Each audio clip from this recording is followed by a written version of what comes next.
Coming up on the East End. I got an email saying, Greg, congratulations. You've been selected as one of Oprah's favorite things for 2025. Meet the East End couple whose hot sauce just landed in the national spotlight. Plus, we're mixing up a North Fork family's secret biscotti recipe that's been passed down for generations. from lavish Hamptons hotspots to local North Fork hidden gems. Come with us as we explore the people and the places that make up Long Island's East End. Let's go.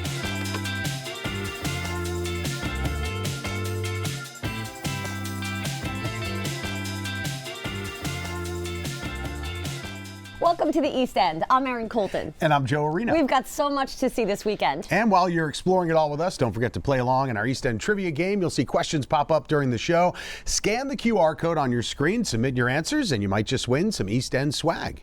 The holiday shopping season is upon us, and here on the North and South Forks, the small businesses are part of the heart and soul of our East End communities. And today we're celebrating some of those local places with unique finds, like right here at Santa's Christmas Tree Farm in Cutchogue. The family-owned farm has a specialty gift shop where you can get personalized ornaments, handmade hats, and holiday candy. And you can also cut down your very own East End grown Christmas tree. Today, Joe and I are going to learn how to pick the perfect one. But first, we turn to an East End business that's known all over the tri-state. At the Biscotti Company in Calverton, they've created a cookie empire. Tucked in the woods of Calverton, humble baking kitchen where the products go far beyond Long Island. This is the Biscotti Company. Small staff inspired by an Italian family tradition.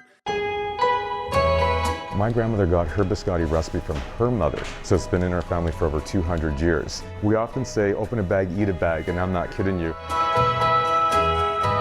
Owner and baker Bruno LaGreco has been saying that since 2020, when he turned his grandmother's homemade treats into a booming business. Every batch needs to taste authentic. It needs to be pure. I want everyone to taste what it feels like, what a real biscotti from Italy tastes like, and that's our purpose. So does it give me anxiety? Yes, sometimes. Growing up, my mother and my grandmother would often bake together. My grandmother would come over for the holidays, Christmas, Easter, birthdays, and they would bake cookies. And Italian biscotti was always on the menu. My grandmother's always in the back of my mind. Every time we created a new flavor.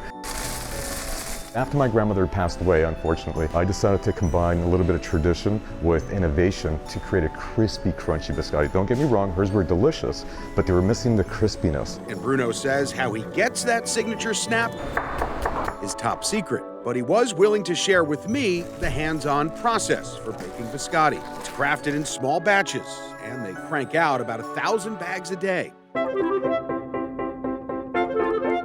First thing we got to do is get 222 grams of dough. Ooh, what do we got? turn it on. Turn mine on, that would help.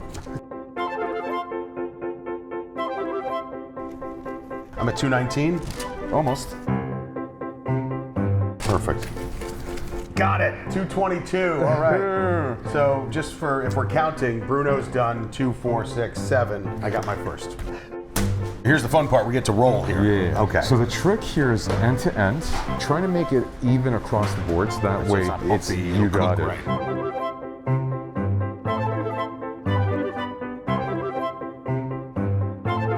Next step. I guess we're gonna put these in the oven.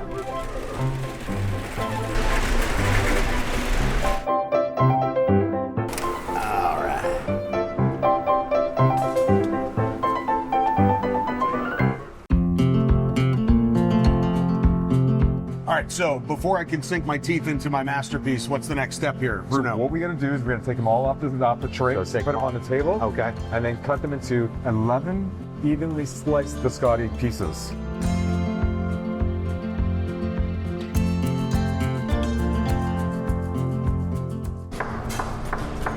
Six, 7, 8, 9, 10, 11. Perfect. We have a pro in our hands. Look at that, I told you.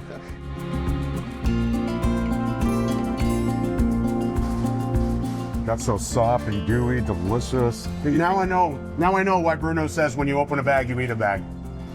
I'll see you later. Bruno's biscotti can be found in stores across the tri-state, but Grandma's recipe is even a hit as far away as Hawaii, because the Biscotti Company has a regular slot on QVC. Just our order the other day was close to 3,000 units. All baked, packed, and labeled right here on the East End. And this former life coach says he couldn't imagine continuing his family's tradition anywhere else. I've helped people do all kinds of good stuff with their lives, and I thought, you know what, it was about time that I took a page out of my own book and did something for myself, and this is what I created, the Biscotti Company. He means it when he says if you open a bag, you eat a bag, because that happened to me. Right? I'm sure it did. We are here at Santa's Christmas Tree Farm in Cutchogue, a small business that pretty much has everything you need for the holidays. We are here with the manager, Tony Sinning. Thanks so much for having us here. Of course. I mean, you guys you planted your first tree in 1979, and now you're almost 30 acres. Been a long journey. We had an original owner who planted on a family farm. They were here for 30 some odd years and then sold to the current owners who have been here almost 6 years. If people come here, I mean, this is a day trip, especially this amazing shop. There is just something for everyone's eye to go to. What can people do when they spend the day here? We have Santa. He's here every Saturday and Sunday up until Christmas. We have 4 Christmas-themed bouncy houses. We have the synthetic skating rink, which is fun, and it's just really part of the Christmas experience. We have what we call selfie row. Elves, Santa, we have snowman, so that's kind of fun. A lot of social media opportunities out there. Yeah, yeah, exactly. We have a snack hut, so we make Dreesen's donuts homemade. We make homemade popcorn, hot chocolate. We also serve spiced apple cider. All right, we are going to get chopping soon. Yeah. How do you think we're going to do? I mean, we'll have the expert giving us tips. I think you're going to do great. We have a lot of trees. We have about 2,600 that are available to harvest this year. All right, as Tony teaches us how to pick that perfect tree, first we're going to introduce you to an East End artist who turns trash into treasure. I was walking along the beach. I was surprised when I looked down and I saw all of this plastic. I started picking it up. That was the moment Cindy Peacerow knew that she was on a mission to help clean the waters of the East End. This is our Long Island. We are surrounded by water. But instead of just picking up plastic waste found on the beach, Cindy repurposes it in the form of art, creating the nonprofit organization UpSculpt.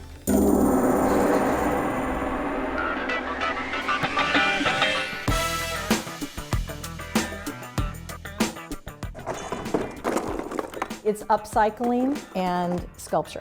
We're upcycling it back into the system and creating something of value, which is art. I've always been an artist. I've always loved the environment a lot. I grew up around the ocean.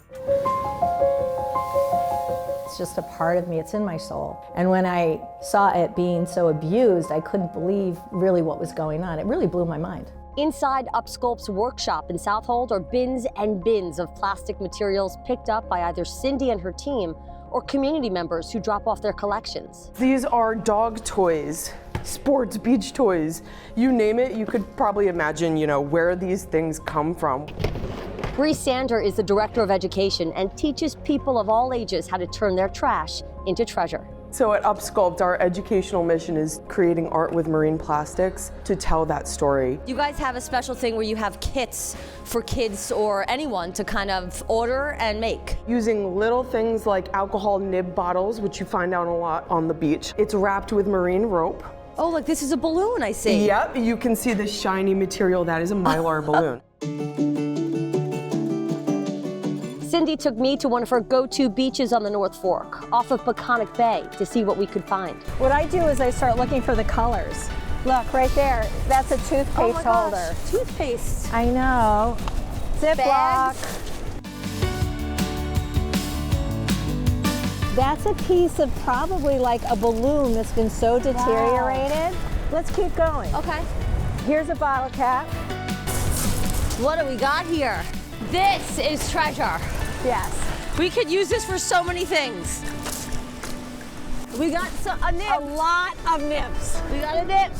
A lot of nips. Lighter. The ocean is not going to run on Duncan. After collecting a bag filled with different plastics, it was back to the studio to help create. From there, we can start sorting it and working. I mean, look at all this stuff. It's amazing, really. I'm going to have you rope it. And look at the different colors. Yeah, it's pretty. UpSculpt is known for their many large sculptures displayed across the East End to educate visitors from all over. We have a North Atlantic right whale hanging in front of the East End Seaport Museum. We have Medusa, who's a 26-foot giant squid, and she's hanging in the Cold Spring Harbor Whaling Museum. We also have a sculpture that kind of ends up sometimes on holidays or at different parties called Lobster Buoy Boy. How much of the beach here on the East End do you think that you've cleaned up? Oh my gosh. It's a wild question, right? Because it's so much. It's 15 years of picking up. Yeah, it's 15 years of picking up. And Cindy says she'll never stop taking what's hurting our waters and turning it into something beautiful. We use art to tell a very difficult story. This is your land, this is your ocean. Such a great way to give new life to something. That's for sure. Yeah. All right, still ahead, our showcase of small businesses on the East End continues. And we're on the hunt for that perfect Christmas tree, and we're taking you along for the ride. Welcome back to the East End, and with the holiday season now upon us, we're touring some of the small businesses on the North and South Forks of the East End with unique finds. And that includes here at Santa's Christmas Tree Farm in Cutchogue, where for the past 40 years, they've been the spot to find those one-of-a-kind gifts and then, of course, freshly cut trees. And today, we're getting some expert tips on how to pick the perfect one. Yeah, but before we head out into the field and chop one of those trees down, we're going to take you to a small business out here on the North Fork that's truly all about community.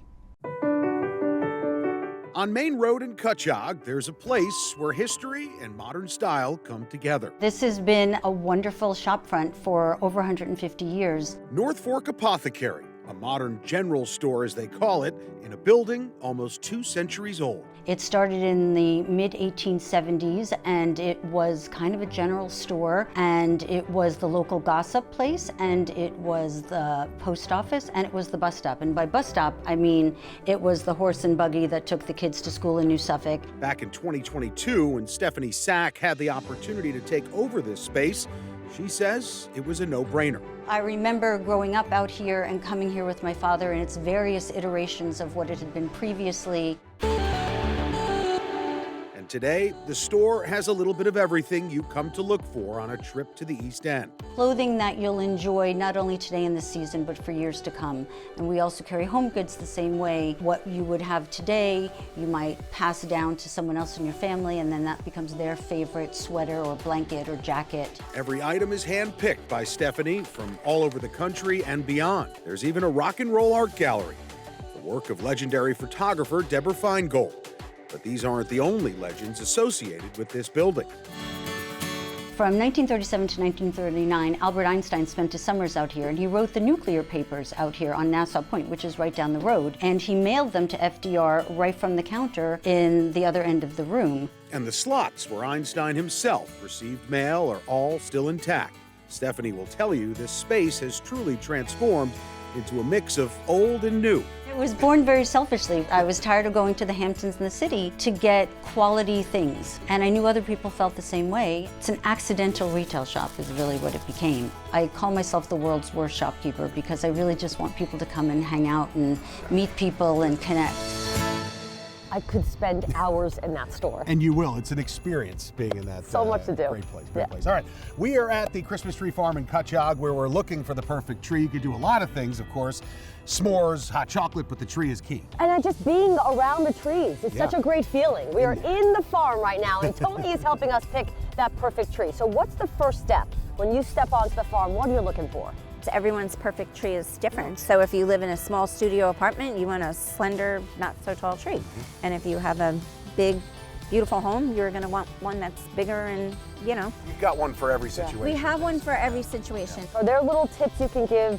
The tips inside the home are to not keep the temperature too high. Okay. Not put it near a heat source to avoid a sunny window. A lot of people like to put it in a window so you can see from outside. But you know, the sunlight will dry it out as well. And then just to keep it well watered. I think that we have spotted our perfect We found, tree. yeah, it's a perfect medium tree. I saw this one and I was just like, hello, Charlie Brown.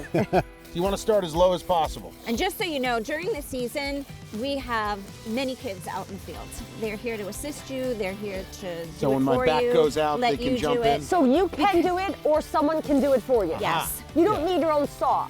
No, we have everything. You started it, Tony. Yes. Let me pick up where you left off. All right, let's go, Joe. I'm your cheerleader. Let's go, Joe. Let's go, Joe.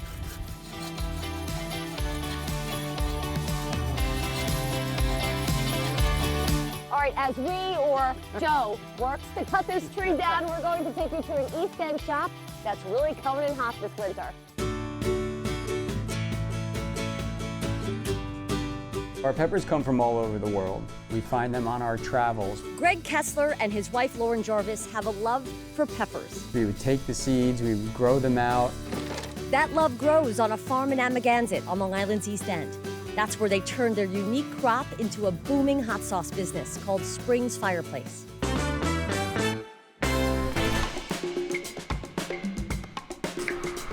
We started in a small commercial kitchen at the East End Food Institute.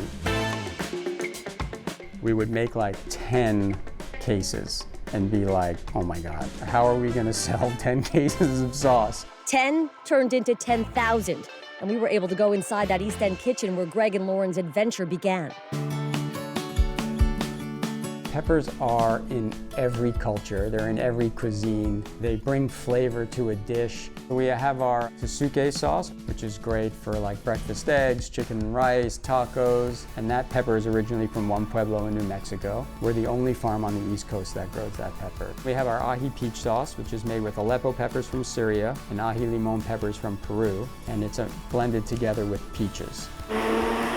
And with each new sauce comes a new unique pepper from across the globe. We have peppers now from Aleppo in the Middle East, Italy, Greece, India.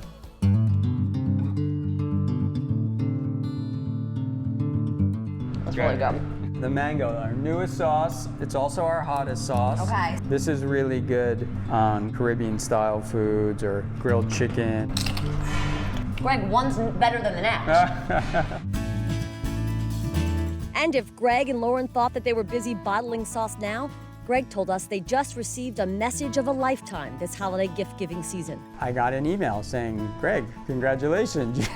You've been selected as one of Oprah's favorite things for 2025. We're proud to represent Long Island. We're proud to be able to grow these incredible peppers from around the world. From a small patch of peppers to a worldwide flavored journey, Spring's Fireplace is proving heat is the new harvest. All right, we I think have a couple more slices to go before Here we go. December. I'm just going to get in there really quick. I think we're good. We saved it so we can show you. Ready? Here we go. Okay, push it. I think we're good. Right. I think we're good. Timber! Go. All right. Yes! We did it! The East End Christmas tree. We did it. All right, now we have to have this wrapped up to take home. Right, but there's one more step on keeping this beautiful tree alive for as long as possible. We're going to have that for you coming up.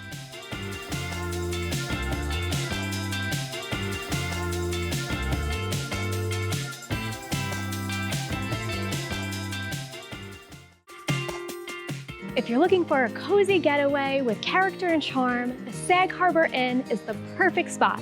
Located on West Water Street in historic Sag Harbor, the Sag Harbor Inn overlooks the marina where sailboats glide by and the village life is just steps away.